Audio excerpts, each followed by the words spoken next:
With this project, my goal is to understand what different people think and the reasoning behind it. Some people that are interviewed may say unfactual statements. Please, do your own research and feel free to leave a comment disputing any claim that may be false. Can you introduce yourself? Sure, my name is James Mixon. James Mixon, where are you from? Originally from New York, living down here for a lot of years, probably I think since 1986. 1986. All right, what issues do you think Georgia voters should be most concerned about? Well, there are lots of things going on. There's a lot of poverty, so I think that should be a major issue.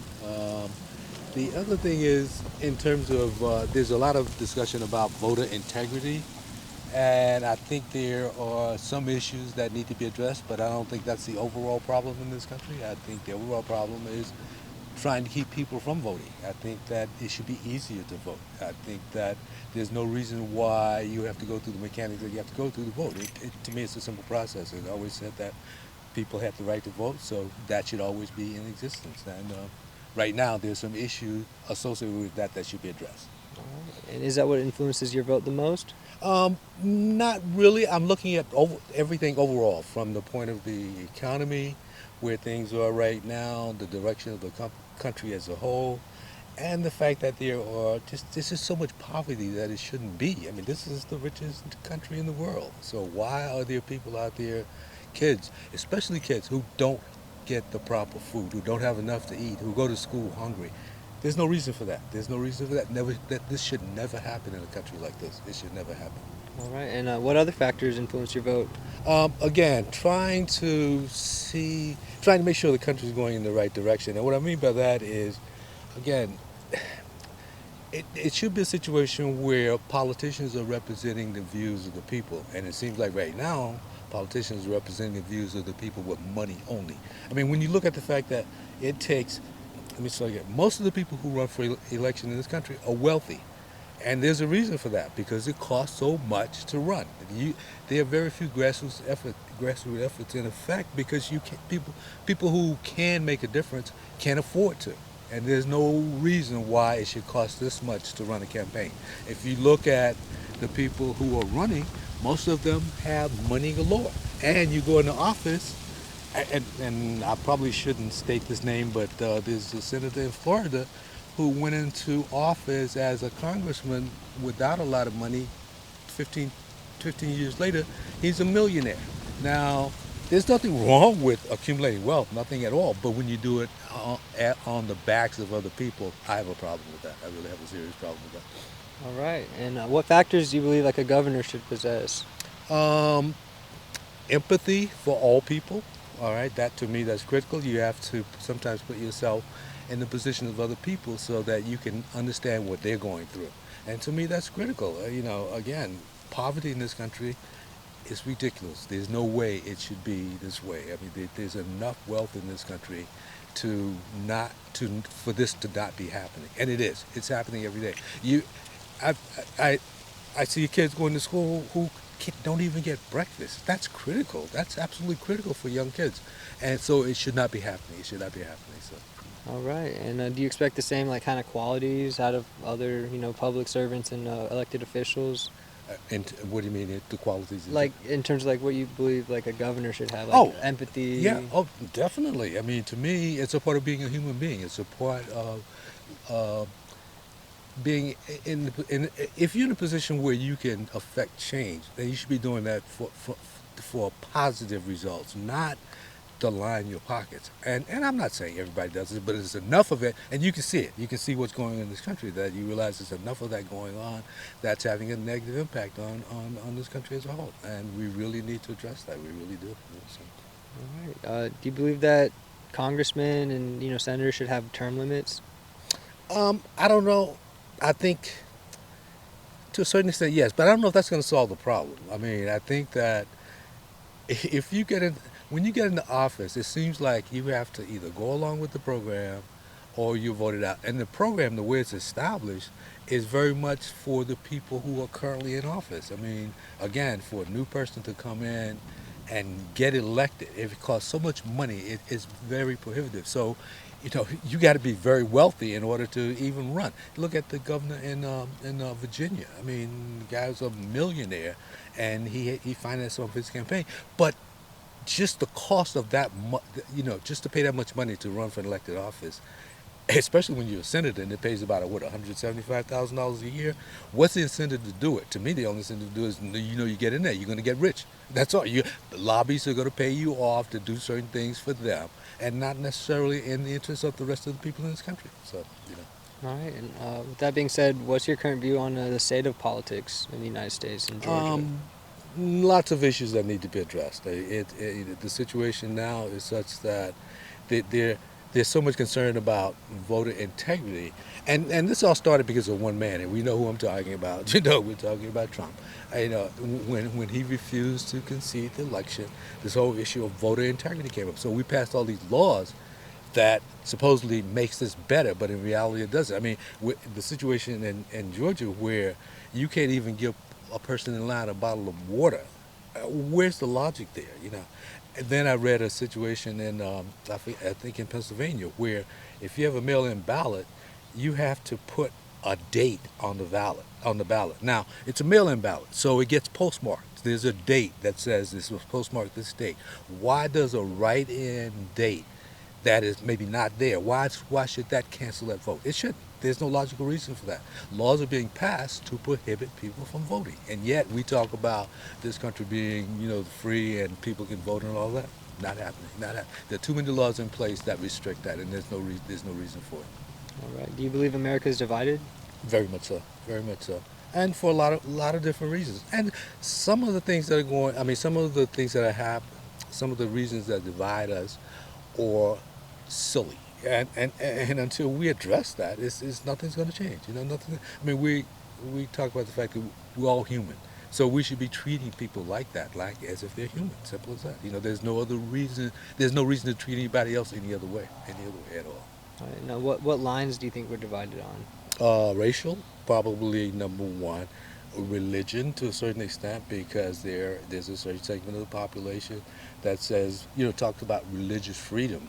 And when you ask people to define that, there's no clear definition of what it means. So you have all of these various things that people bring up as religious freedom when in reality it has nothing to do with it. So yeah. So to me, those are the things that, and some of these things can be addressed. They're easily addressed. We just choose not to. We choose not to for a variety of reasons. It seems like the political establishment enjoys keeping that division in place, because if you can get somebody to dislike somebody simply because of their religion, race, economic status, then you have an advantage. And people don't seem to understand that. We buy into it, or we fall into that trap, of saying that, well, I don't like this group of people or this person because of something really silly, when the reality is we're all in this together. All we got to do is fight together, and we can accomplish whatever we want to. So.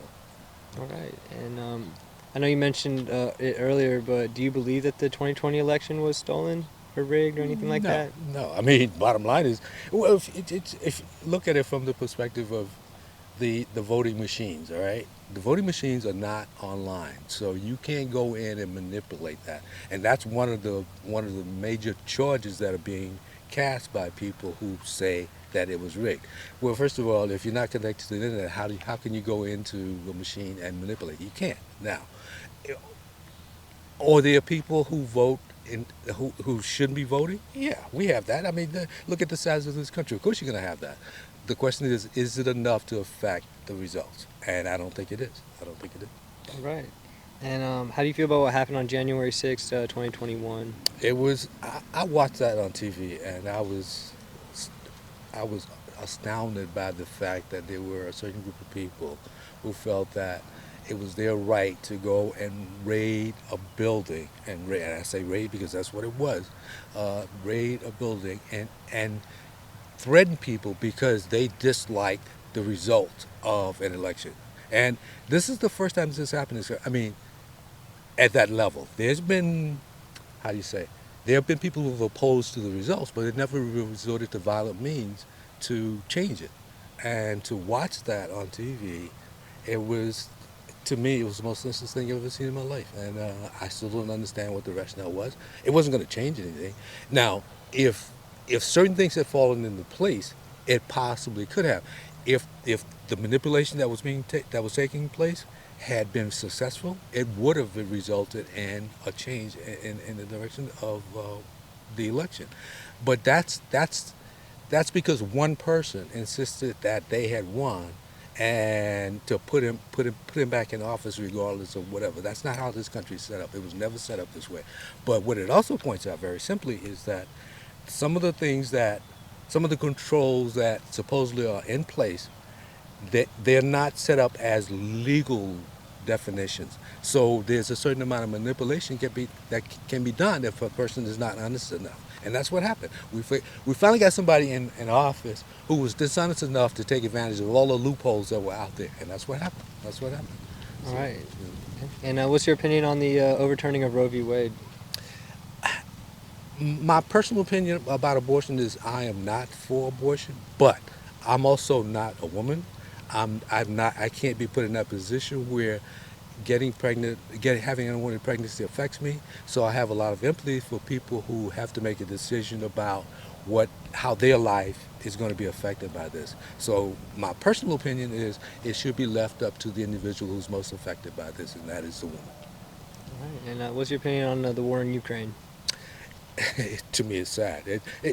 Once again, what we have is a bunch of people fighting over some land. That's what we're talking about. We're fighting over some land, and there's no other rationale for it. So we're all going to die at some point. So all these people that are fighting over there, I mean, the lifespan in this country, or probably in the world, is probably what? You live to be 70, 72 years old. So, people are dying off, and we're fighting over a spot of land that's going to be there even when we're gone. That makes no sense. That makes no sense. It makes no sense at all. All right. And how do you feel about our current president, Joe Biden? I think Biden is doing the best he can with what he has.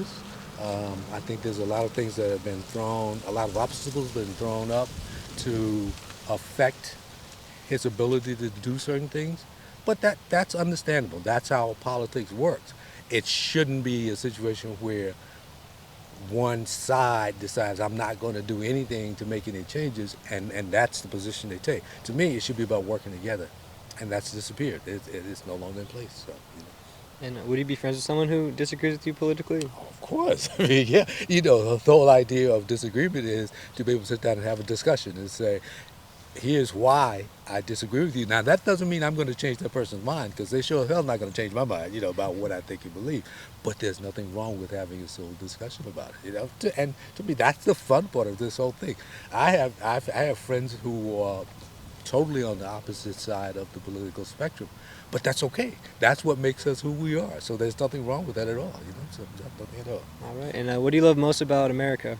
Yeah, just what it is. The fact that and I've never lived anywhere else, so I don't have a different perspective that says I lived here, so I know how bad it can be, but I know how good this country can be. I know there's so much potential that there's so much that we can do to make it better, and we choose not to, which to me is just astounding. I'm 72 years old, and at my age, I grew up in the South. I grew up watching discrimination. I was a part of the civil rights movement. I grew up in Selma, Alabama, when there was a march across the bridge. I was 14 years old at that point in time. I saw the violence for no reason at all.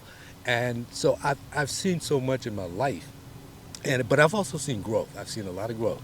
And to me, that's a positive thing. And the only thing that disheartens me is it could be so much better. It could be so much better. Because all we got to do is talk to each other. All we got to do is talk to each other. That's all. And understand that there's not a lot of difference. There's not a lot of difference. We basically want the same thing. We want to be able to raise our kids in a halfway decent environment, and we want to watch them grow up and be productive citizens. That's all it is. That's all it is. That's all life is. Yeah, you're born, you have a family, you live a while, you die. So you might as well enjoy the hell out of it while you're here. That's my attitude about this whole thing. So, All right. And is there anything else you'd like to say to the audience? I would just say, let's stop. Let's figure out how to. To me, the violence in this country is crazy, and to me, the big problem is they pass laws where anybody can have a gun.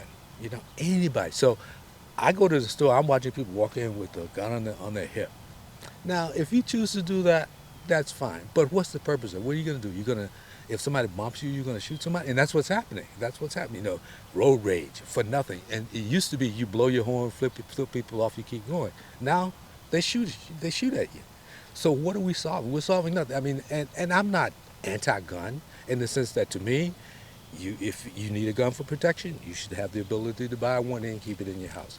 But to me, there's no reason to revert back to what the old West was when everybody had a gun on their hip and walking around. If you didn't like somebody, you shot them. That makes no sense. That makes no sense in a civilized society. It really doesn't. It really doesn't. All right. Thank you so much for Thank doing you. this with me I today. enjoyed it. I really did. Have a great day. Okay. All right, you too. Thank you so much.